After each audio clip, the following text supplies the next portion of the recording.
Hola, ¿qué tal? ¿Cómo están? Les doy las gracias por estar aquí a este primer experimento de pensamiento que quiero hacer con ustedes y sobre todo porque para mí es importante que la filosofía se desarrolle en comunidad. De esta manera quiero empezar una nueva forma de interacción y sobre todo de creación filosófica y sobre todo porque el proceso filosófico es esencialmente creativo. Necesita de esta constante interacción con los otros, con la comunidad, una forma de hacer filosofía haciéndola, aplicándola. Y no crean que es algo que uno aprende en las facultades de filosofía, todo lo contrario. Creo que la filosofía pensada desde el pensamiento crítico es esencial para no aprender conceptos filosóficos solo por aprenderlos, sino para aplicarlos y sobre todo para que nos inviten a pensar. De esta manera, quiero inaugurar este primer taller con el objetivo de no convencerte de nada, sino es sobre todo comprender que es un ejercicio para poner en suspenso lo que damos por obvio. Porque el problema no es que nos engañen, sino cuando los engaños son reiterativos y ya nos parece normal.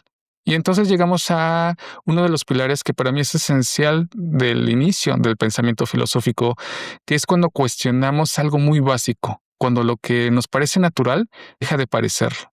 Y por ello no es gratuito iniciar con uno de los pilares fundamentales de la filosofía occidental, que es Platón. Aunque hoy es altamente criticado, él es quien inicia el desarrollo del pensamiento crítico. No sé si están familiarizados con la alegoría de la caverna.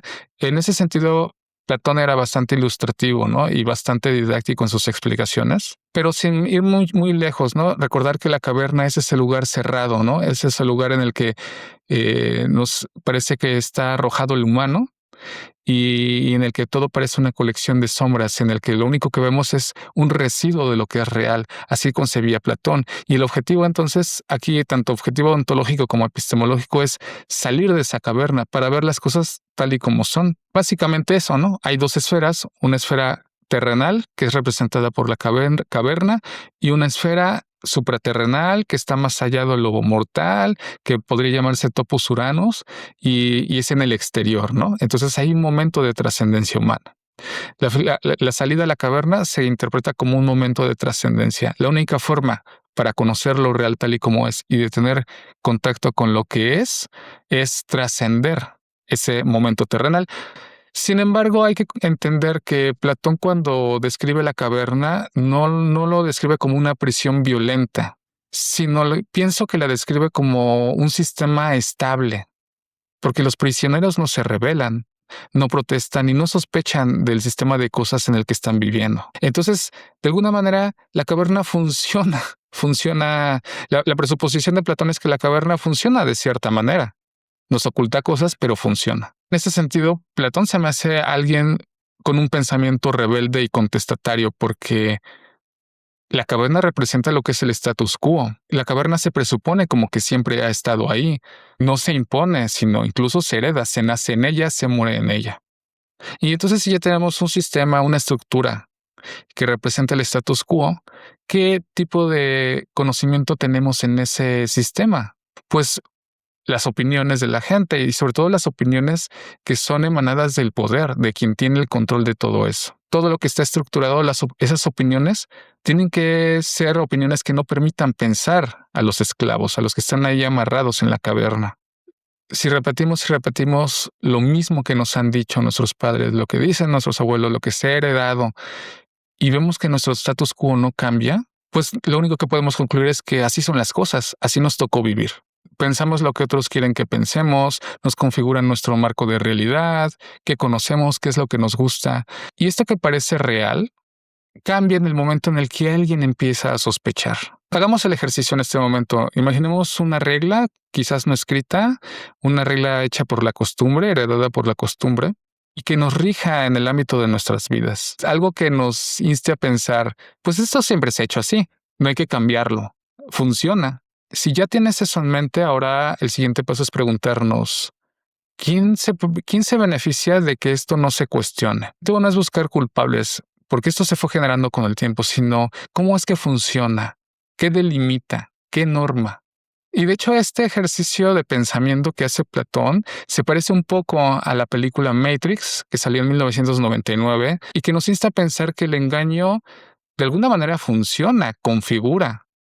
No es un fracaso social. La película nos invita a pensar que el engaño está, hay algo, hay una configuración dada, pero funciona de alguna manera. Porque de alguna manera los cuerpos siguen vivos, ¿no? Hay, las rutinas siguen, el sistema de alguna manera es estable. Parece que se configura una ilusión. No es una mentira burda como tal, en la que nos damos cuenta de inmediato que es una mentira, sino que se crea una apariencia, pero esa apariencia es coherente.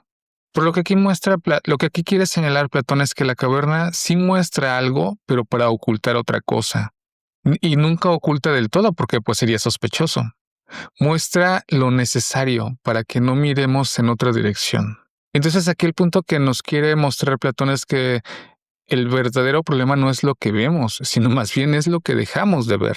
Entonces, con esta narración de la caverna, podemos hablar de una habilidad que se introduce que es fundamental para el inicio del pensamiento crítico, que es la habilidad de distinguir. Por ejemplo, habilidad de distinguir entre lo que se nos presenta como natural y lo que fue construido para parecer natural, entre lo que se nos muestra y lo que queda fuera de nuestro encuadre. Por lo que aquí no es buscar dentro del mismo sistema o el estado de cosas, sino quizás cambiar la dirección hacia otro lado. Vamos a seguir con el mismo ejemplo que propusimos al principio, ¿no? La situación que pensaron, que les pedí que pensaran. Hay que preguntarnos, ¿qué tendría que hacerse visible para que esto dejara de parecer normal? Probablemente no haya una respuesta inmediata, pero hacer la pregunta ya es un inicio de empezar a distinguir algo que no se nos ha revelado. Y quizás este primer momento es un momento epifánico, es un momento crucial para poder quizás salir de la caverna y quizás salir y ver con otros ojos. ¿Por qué es importante? Porque una vez que vemos las cosas con otros ojos, ya no podemos fingir que no lo sabemos. Aprender a distinguir nos lleva a la idea de que podemos ver con otros ojos el status quo. Y por ello la filosofía es bastante contestataria y por eso pienso que Platón es contestatario si lo vemos desde ese punto de vista, porque nos invita a observar, a señalar esos puntos que los vemos extraños, que podemos cuestionar y que podemos explotar. Así como Neo observó en la Matrix pequeñas ranuras, pequeños elementos que cuestionaban el status quo, así también la filosofía nos invita a observar y a distinguir esos elementos que nos ayudan a cuestionar ese status quo. Pues bien, este es un pequeño ejercicio que fomenta la capacidad de distinguir y eso es importante para desarrollar el pensamiento crítico. Vamos a finalizar en este momento este primer acercamiento y les invito a compartir, les invito a seguir, a difundir esta información, a difundir esta serie de talleres que nos invitan a pensar, cuyo objetivo no es darles a conocer conceptos, sino redimensionar el carácter y el papel conceptual que tiene la filosofía para practicarlo y hacerlo un ejercicio de pensamiento. Espero que esto les haya hecho pensar diferente y espero verlos la próxima semana.